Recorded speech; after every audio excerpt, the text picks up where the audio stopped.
Chers frères et sœurs, chers amis, d'abord, cette seule parole, recevez de la part de Dieu la grâce et la joie et la paix dans votre cœur comme dans votre vie. La foi est lumière, elle nous permet de marcher. La foi est une vision, elle nous permet d'aller de l'avant malgré nos faiblesses. Et la foi est une rencontre, puisque Jésus-Christ est sur notre chemin. Il nous invite à nous lever et à marcher avec lui. À vous la paix. Amen.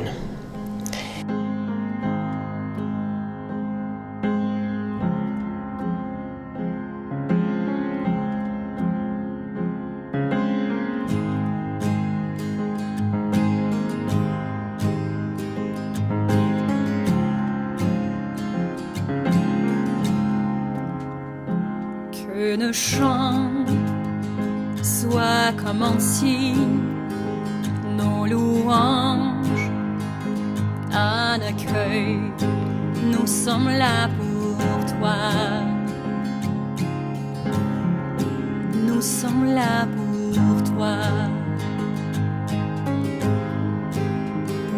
Que ton souffle vienne des cieux, remplir de ta vie, nous sommes là pour toi. Nous sommes là pour toi. Nos cœurs sont ouverts en tien, nous ne te cachons rien, nous avons soif de toi. Car tu es le Dieu saint, tout autre Dieu est vain.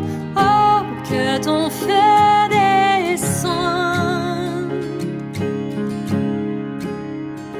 Que nos cris soient comme un hymne, que ton nom retentisse. Nous sommes là pour toi.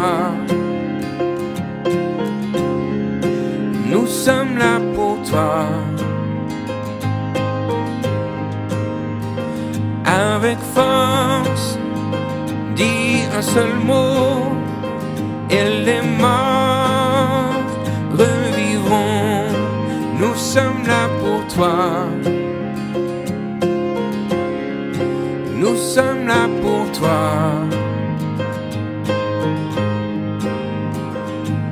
Nos cœurs sont ouverts au tien, nous ne te cachons rien, nous avons soif de toi. Car tu es le Dieu saint, tout autre Dieu est vain. Oh, que ton feu descend. Seigneur, nous t'accueillons, Seigneur, nous t'accueillons. Ô roi et Dieu d'amour, tu es le bienvenu. Seigneur, nous t'accueillons, Seigneur, nous t'accueillons. Ô roi et Dieu d'amour, tu es le bienvenu. Que notre cœur t'adore et toute âme s'éveille. Ô roi et Dieu d'amour, tu es le bienvenu. Que notre cœur t'adore et toute âme s'éveille. Ô roi et Dieu d'amour, tu es le bienvenu.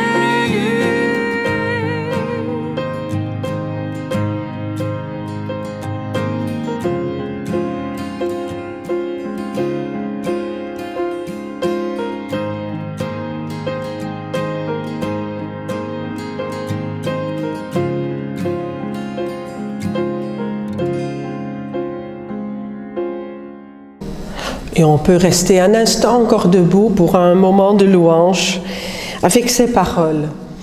Pour tous ceux qui te donnent un visage, en répandant ton amour dans le monde, Seigneur, nous te louons.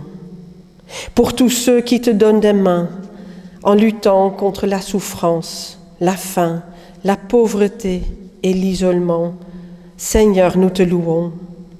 Pour tous ceux qui te donnent une bouche, en dénonçant la guerre et toutes les violences faites aux hommes, faites aux femmes. Seigneur, nous te louons. Pour tous ceux qui te donnent des yeux, en admirant chaque preuve d'amour dans le cœur de l'homme, Seigneur, nous te louons. Pour tous ceux qui te donnent un cœur, en accueillant les pauvres, les faibles, les exclus et les opprimés, Seigneur, nous te louons. Amen.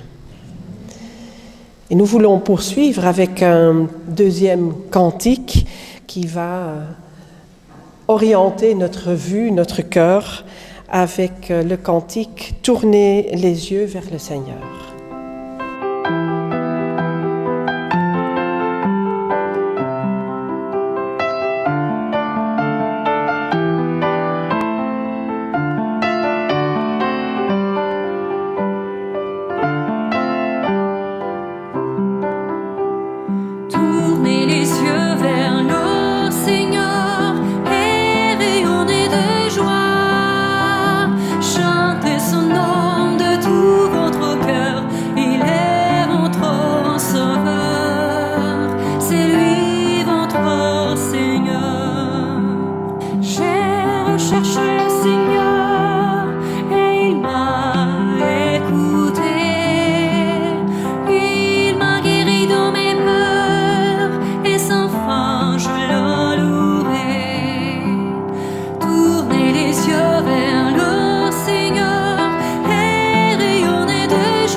Un pharisien demande à Jésus, « Maître, quel est le grand commandement de la loi ?» Et Jésus répondit, « Tu aimeras le Seigneur, ton Dieu, de tout ton cœur, de tout ton être et de toute ton intelligence. C'est là le grand commandement, le premier. Un second, cependant, lui est semblable. Tu aimeras ton prochain comme toi-même. » La loi. Écoute, quelqu'un t'appelle, il dit ton nom. Écoute, il t'invite à te redresser, à dire non à la fatalité, à la mort, à la bêtise, non aussi à la violence. Il veut faire de toi quelqu'un d'actif, artisan de paix et de justice. Écoute, toi qui es là, au loin, Ouvre la porte à celui qui frappe. Ouvre la porte à celui qui fait mine de passer. Fais-le entrer pour le partage, pour la joie, pour la fraternité. Écoute. Il te dit de t'aimer, d'aimer les autres et le monde et Dieu et la vie et l'éternité. Écoute. Tu aimeras le Seigneur ton Dieu et ton prochain comme toi-même. Je vous invite à la prière.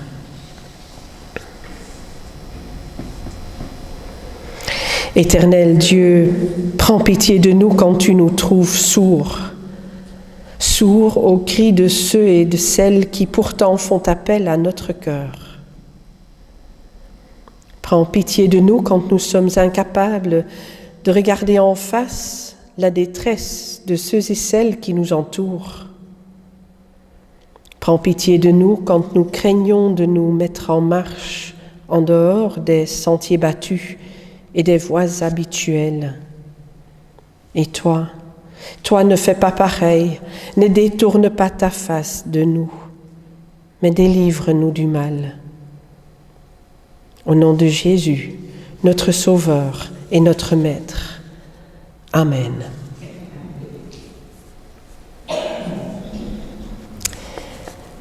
Et voici une parole pour vivre, parole de grâce. Que tous ceux qui se tournent vers Dieu avec confiance reçoivent de lui la certitude de son amour. Voici ce que dit Jésus. L'Esprit m'a envoyé pour annoncer une bonne nouvelle aux pauvres, pour proclamer aux captifs la libération et aux aveugles le retour à la vue. Et Jésus ajoute, aujourd'hui, cette parole, quand vous l'entendez, est accomplie. Qu'ainsi tous ceux qui se sentent pauvres dans leur cœur se réjouissent de la bonne nouvelle, de l'amour de Dieu manifesté en Jésus le Christ. Que tous ceux qui se reconnaissent aveugles reçoivent l'assurance que Dieu vient pour ouvrir nos yeux. Que tous ceux qui se sentent captifs sentent leurs chaînes tomber par la force de la parole de Dieu. Car aujourd'hui, comme il est écrit, cette parole est accomplie pour tous ceux, toutes celles qui l'entendent.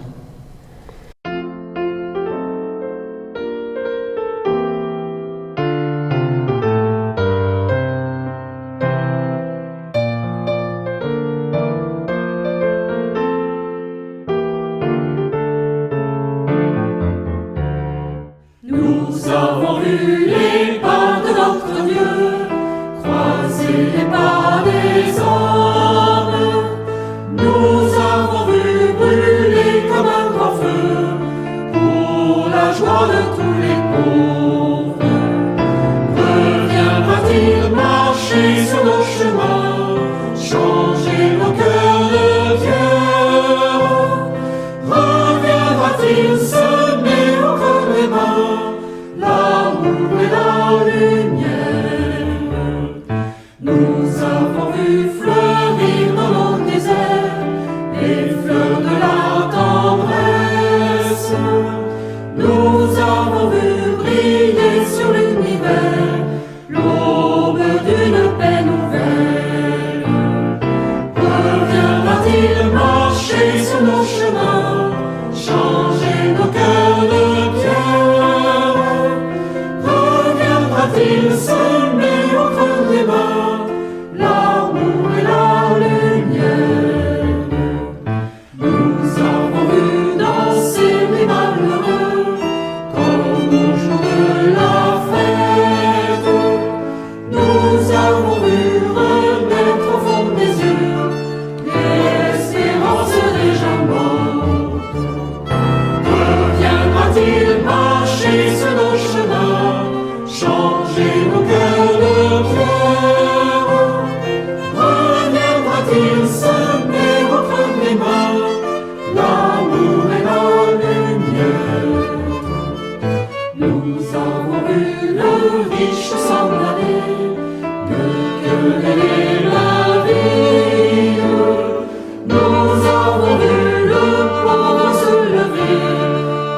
il se met entre mes mains l'amour et la lumière. Nous avons vu se rassasier de pain les affamés du monde. Nous avons vu entrer pour le festin les mendiants de notre terre. Reviendra-t-il marcher sur nos chemins, changer nos cœurs de pierre? Reviendra-t-il semer entre les mains l'amour et la lumière? Nous avons vu s'ouvrir les bras de Dieu devant le Fils prodigue. Nous avons vu jaillir du cœur de Dieu la fontaine de la vie. Il reviendra au terme des chemins, nous prendra sa lumière. Il reviendra nous prendre par la main pour vivre auprès du Père.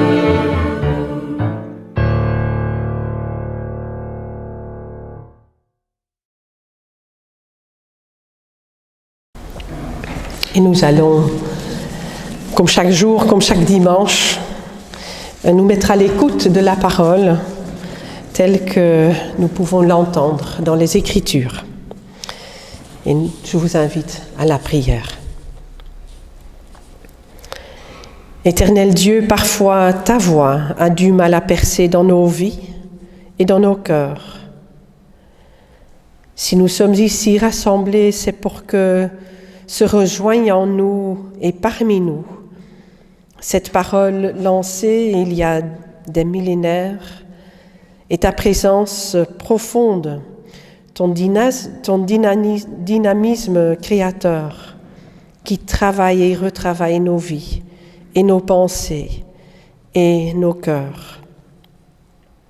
Que ton esprit s'ouvre à ton esprit, que notre esprit s'ouvre à ton esprit, qui fait souffler des vents libérateurs et trace des chemins d'espérance sur lesquels Jésus a marché et nous invite à le suivre. Amen. Alors pour ce matin, j'ai choisi 2 lectures. Une première vient de Jérémie 31 et une deuxième lecture vient de Marc au chapitre 10. Écoutons d'abord le prophète Jérémie 31, les versets 7 à 9. Ainsi parle le Seigneur. Acclamez Jacob dans la joie, réservez un accueil délirant à celui qui est le chef des nations. Clamez, jubilez, dites, le Seigneur délivre son peuple, le reste d'Israël. Je vais les amener du pays du nord, les rassembler du bout du monde. Parmi eux, des aveugles, des impotents, des femmes enceintes, des femmes en couche. Ils reviennent ici, foule immense. Ils arrivent tout en pleurs. Ils crient « Grâce !» Et je les pousse, je les dirige vers des vallées bien arrosées par un chemin uni où ils ne trébuchent pas. Oui, je deviens un père pour Israël. Éphraïm est mon fils aîné. Et c'est sans doute avec ces paroles en tête que Jésus a marché sur cette terre. Et voici ce que Marc écrit au chapitre 10, les versets 46 à 52. Ils arrivent à Jéricho. Comme Jésus sortait de Jéricho avec ses disciples et une assez grande foule, l'aveugle Bartimée, fils de Timée, était assis au bord du chemin en train de mendier. Apprenant que c'était Jésus de Nazareth, il se mit à crier Fils de David, Jésus, aie pitié de moi. » Beaucoup le rabrouaient pour qu'il se taise, mais lui criait de plus belle. « Fils de David, aie pitié de moi. » Jésus s'arrêta et dit « Appelez-le. » On appelle l'aveugle, on lui dit « Confiance, lève-toi, il t'appelle. » Rejetant son manteau, il se leva d'un bond et il vint vers Jésus. S'adressant à lui, Jésus dit « Que veux-tu que je fasse pour toi ?» Et l'aveugle lui répondit « Rabouni, que je retrouve la vue. » Jésus dit « Va, ta foi t'a sauvé. » Et aussitôt il retrouva la vue et il suivit Jésus sur le chemin. Alors je vous invite à un cantique.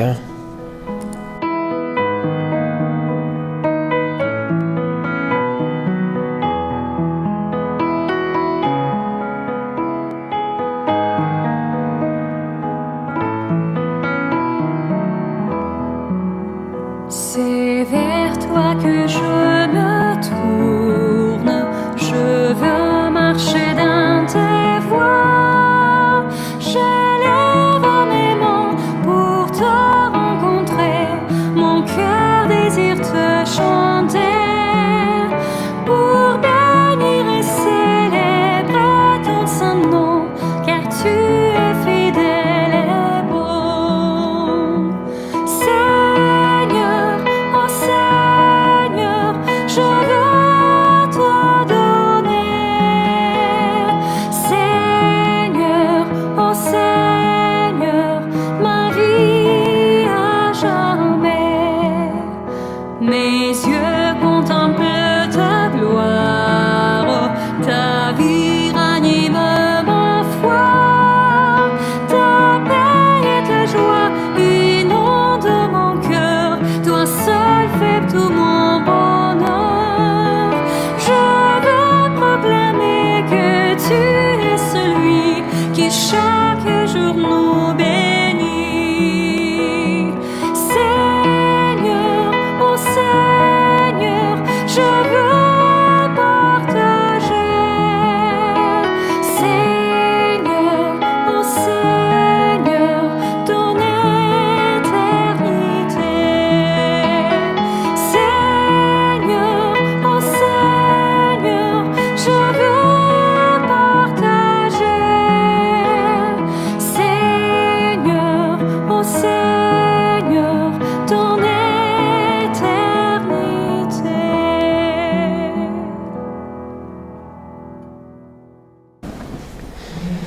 Chers frères et sœurs, impossible de les ignorer. Debout, au carrefour de nos routes, assis à la sortie du Deleuze, couchés dans les portiques ou sur les bancs publics, les mendiants nous interpellent. Et souvent, on ne sait pas très bien quelle attitude adopter. C'est parce qu'ils nous déstabilisent. La mendicité est de tout temps et fait systématiquement débat. Et toujours, elle dérange. Souvent, on passe à côté des mendiants avec des sentiments mêlés. Pitié et tristesse se disputent avec indignation et rage. On s'interroge, pourquoi sont-ils là? À qui la faute? Les mendiants éveillent des sentiments de culpabilité, puis posent la question de la responsabilité. Qu'est-ce que je peux faire? Quelle est ma responsabilité personnelle face à une problématique d'ordre social? Devrais-je donner? Pas donner? Quoi donner et à qui donner? Et la réponse est aussi complexe que la réalité qu'elle interroge. Et pourtant, aussi complexe que soit la situation, une chose me paraît claire et fondamentale. Si les mendiants sont le symptôme d'un système économique, sociétal, qui produit impitoyablement ses pauvres, eh bien, ces mendiants sont avant tout des êtres humains, des hommes et des femmes, comme vous et moi. Et en cette qualité-là, ils interrogent notre conscience. Et c'est exactement parce qu'ils sont nos semblables qu'ils nous mettent si mal à l'aise. Et voilà Bartimée, mendiant, au bord de nos routes. Souvent, on nous présente Bartimée comme un homme marginal, faible, effacé, un peu résigné, désespéré. On le représente assis, recroquevillé sur lui-même, habillé de chiffon, mains tendues et tête baissée. Et inconsciemment, c'est peut-être une manière de lui assigner sa place. Oui, dans les marches de notre société, là où il dérange le moins, là où on pourrait presque l'oublier.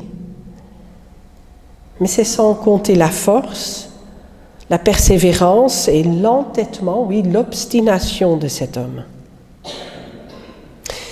En effet, à y regarder de plus près, Bartimée semble plutôt tendu et dans tous les sens du mot, remonté. Ce mendiant ne veut pas correspondre à l'image que nous nous faisons de lui. J'ai même envie de dire l'image à laquelle nous tentons de le réduire.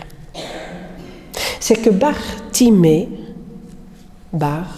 fils de Timée, a conscience de son nom qu'il porte avec fierté.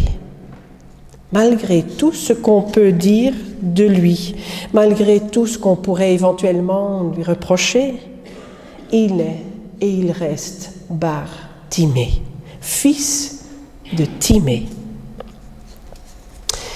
Il est assez rare que Marc prenne la peine de préciser le nom d'une personne guérie par Jésus. Il y a lui, Bartimée, et la fille de Jaïr. Et en plus, ici, Jésus est particulièrement précis. Bartimée, c'est-à-dire Bar, fils de Timée. Maintenant, il se trouve que l'étymologie du nom Timée est double.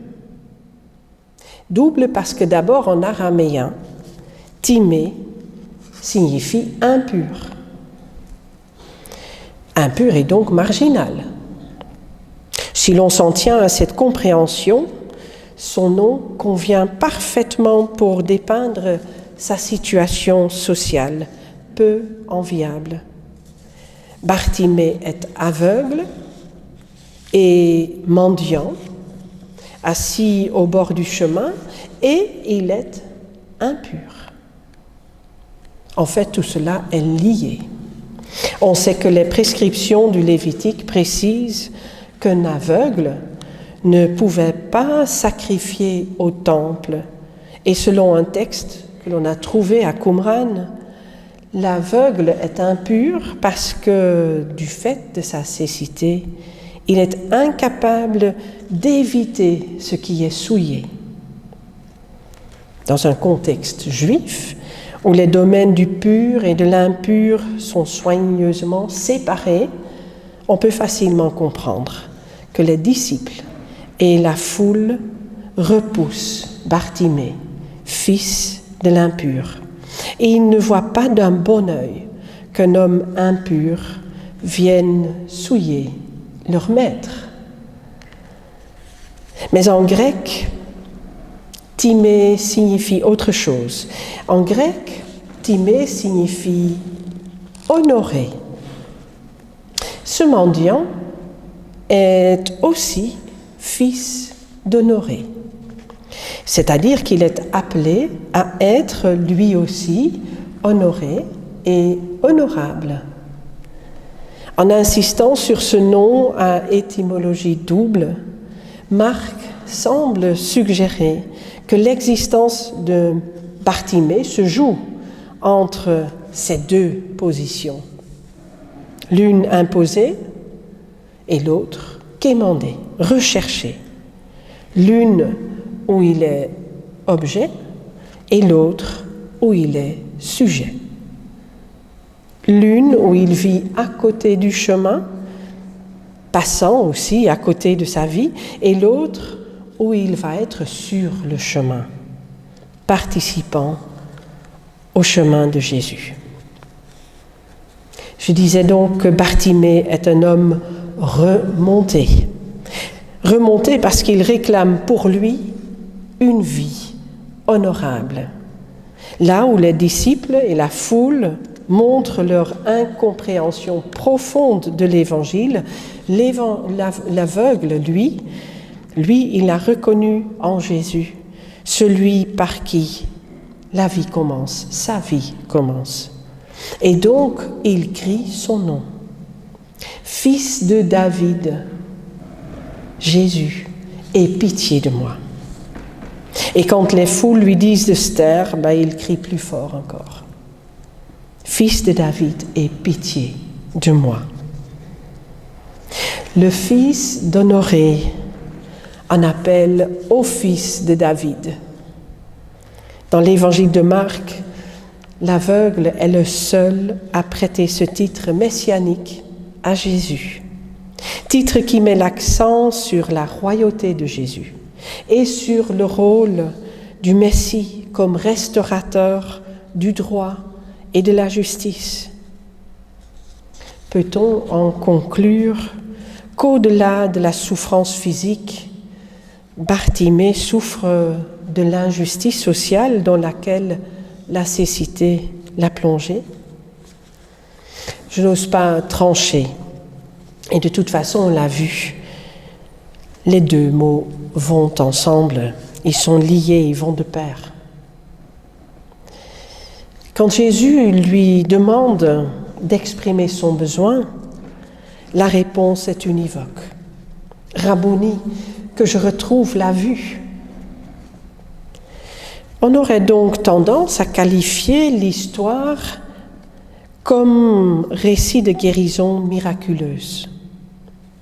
Et pourtant, dans les faits, il n'y aura aucune manipulation thérapeutique. Et avant même de retrouver la vue, Jésus déclare « Va, ta foi t'a sauvé ». Ce qui laisse penser que le miracle est ailleurs. Ce qui aura sauvé l'homme n'est pas le geste de Jésus, mais la foi, l'obstination de Bartimée. Dès son premier cri, il était sauvé. Ce n'était pas seulement le cri du désespoir ou de la désolation, mais le cri puissant de la contestation, couplé avec la reconnaissance messianique de Jésus. La foule et les disciples n'ont pas voulu l'entendre, mais ce cri a rencontré l'approbation de Jésus.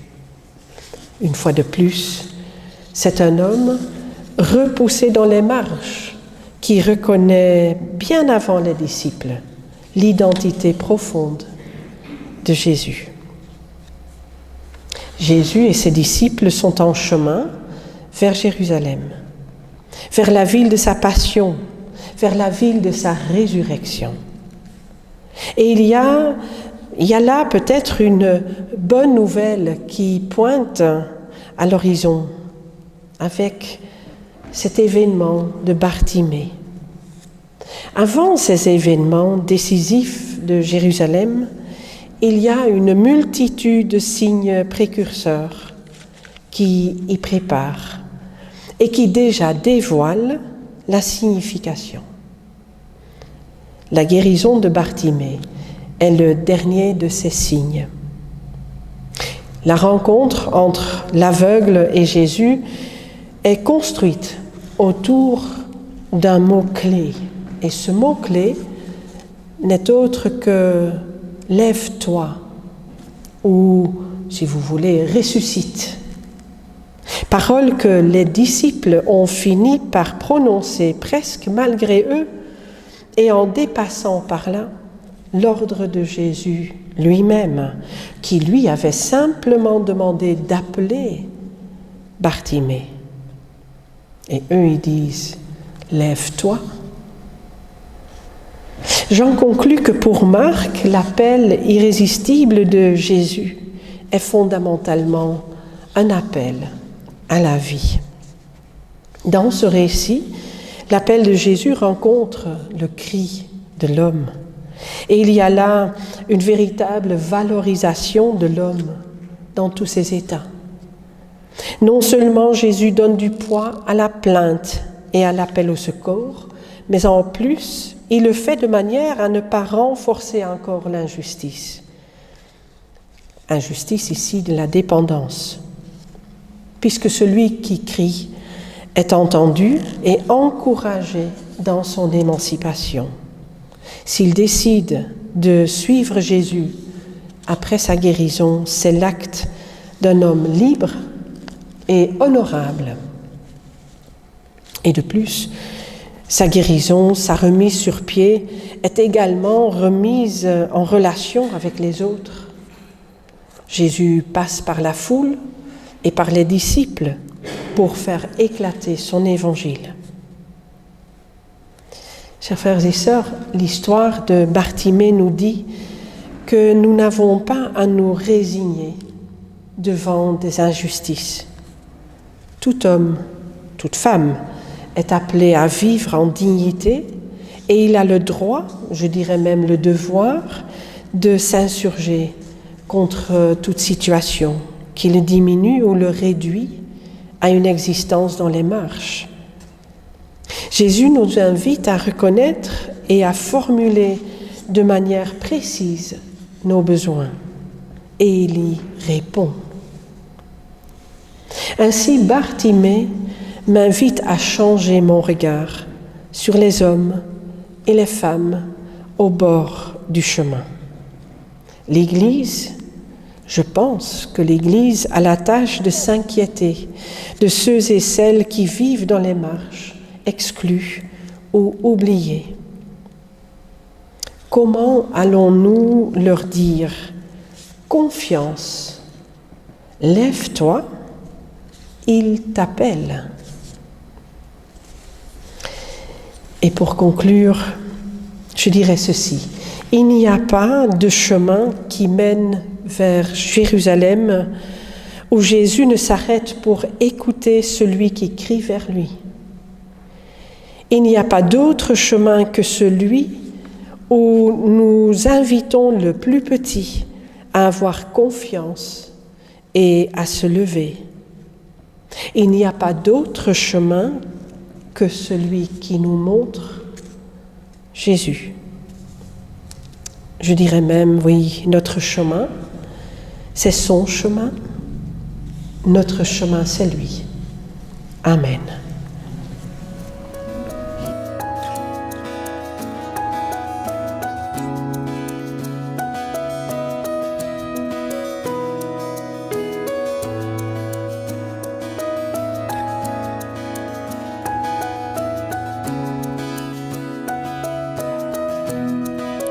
Comment expliquer et comment décrire un amour si grand, si puissant que rien ne peut le contenir. Tu sais mes espoirs, Seigneur, tu sais mes craintes. Et mes mots sont bien trop petits pour dire tout l'amour que j'ai pour toi. Alors entends mon cœur, mon esprit qui te loue. Entends le chant d'amour d'un enfant racheté. Je prendrai mes faibles mots pour te dire quel Dieu merveilleux tu es. Mais je ne pourrai pas te dire combien je t'aime. Alors entends mon cœur. Si tout comme la pluie, les mots pouvaient couler, et si j'avais l'éternité, je ne pourrais pas l'exprimer. Mais dans les battements de mon cœur, tu entendras toujours. Merci pour la vie, pour la vérité et pour le chemin. Alors entends nos cœurs, nos esprits qui te louent. Entends le chant d'amour de tous tes rachetés. Nous prendrons nos faibles mots pour te dire quel Dieu merveilleux tu es. Mais nous ne pourrons pas te dire tout notre amour. Alors entends nos cœurs.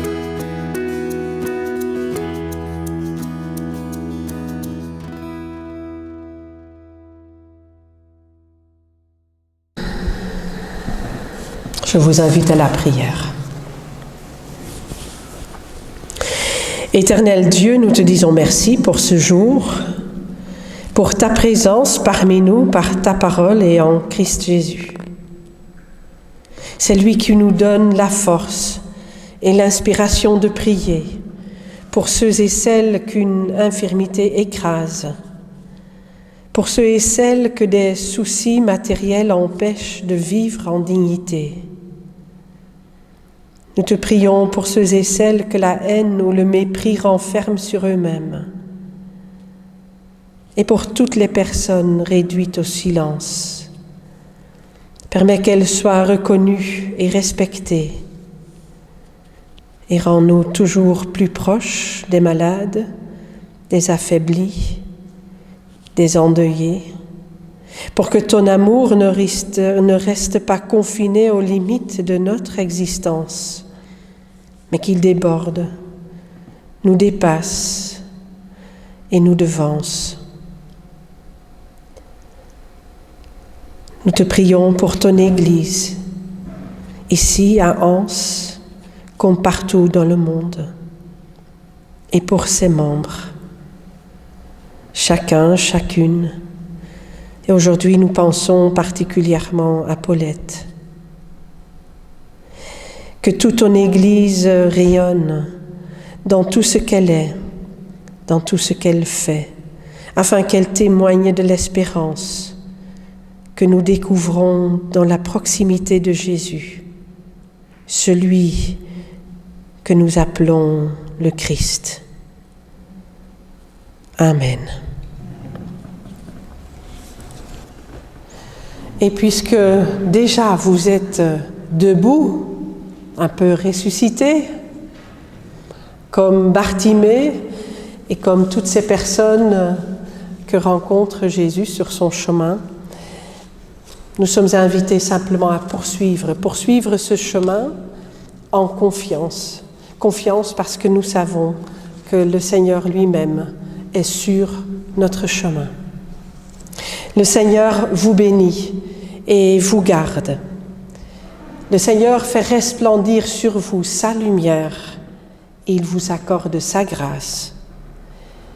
Le Seigneur tourne sa face vers vous et vous donne la paix. Amen.